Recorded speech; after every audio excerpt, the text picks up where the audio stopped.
Hey brothers and sisters. Last week we talked about living with God's Spirit and how the same Spirit that was in Jesus is in us. I'm wondering if any time in the past week it's been hard to remember that.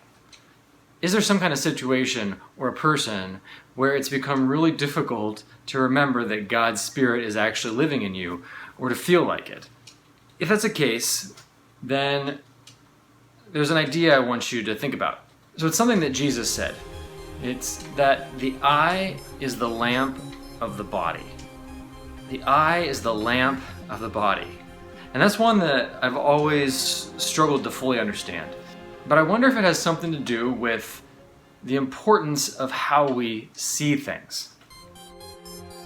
I want to point out that whatever it is that we're focusing on, if we're struggling with it, it could be a matter of how we look at it. Let me give you an example. So there's a story about a man who was married for many years and suddenly noticed that his wife was behaving strangely. She would usually be a homebody, but now she was disappearing. She was driving off places. When he would ask her where she would say, "Oh, I was with this friend or that friend." But everything just didn't add up. It was too different from how she was usually. And so he became suspicious. And he actually became convinced that she was seeing somebody else. So one night, while he was out with a friend explaining all of his problems, he decided that it would feel good to just flirt with someone there in the bar. And it led somewhere. And after he had gone out with this other woman, he came home to an even bigger surprise, which was that his wife had planned a secret anniversary party for them. And I think that this happens to us all the time. We get an idea and we think, if I live according to this idea, then it's going to be right, because the idea is right. But maybe the way we see things isn't actually correct at all. There's no excuse when things get hard to do something that's destructive, but it's something that we all do. When we feel that we are not loved, when we feel that we're insulted, when we feel that others have excluded us, we go to a dark place. And it's really easy to turn to things that will try to make us feel better in the moment. What happens is, when we feel bad, we do bad. How can we adjust that? How can we change? Maybe when you're in this situation, you've tried the approach that I've used, which is to just try really hard to do better. And you focus and you say, okay, next time I'm in this situation, I'm going to forgive this person, or I'm going to handle this situation a lot better than I did last time.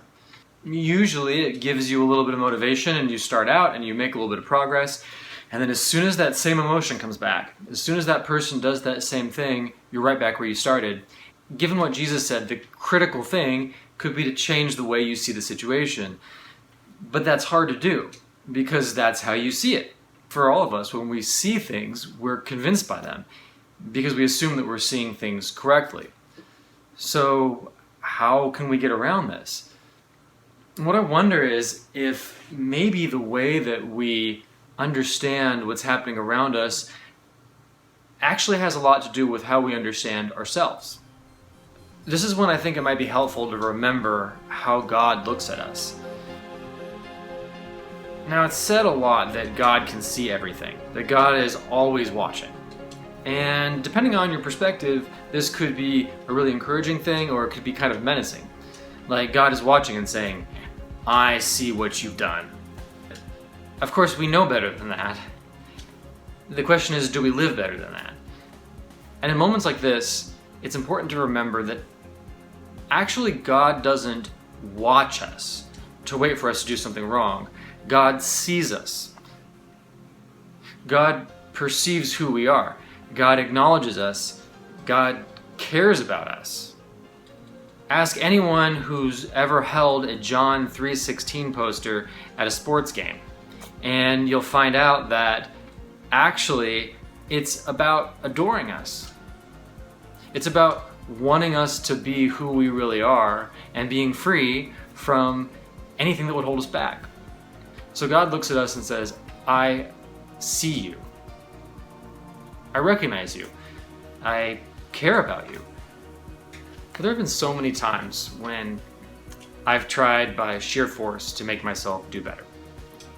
And I've been surprised by the power of just remembering who I am.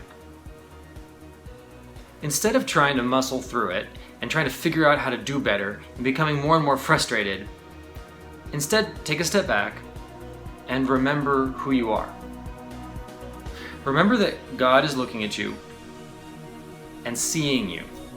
God loves you, cares for you, and wants to see you do better. And just see if recognizing that changes how you approach the situation.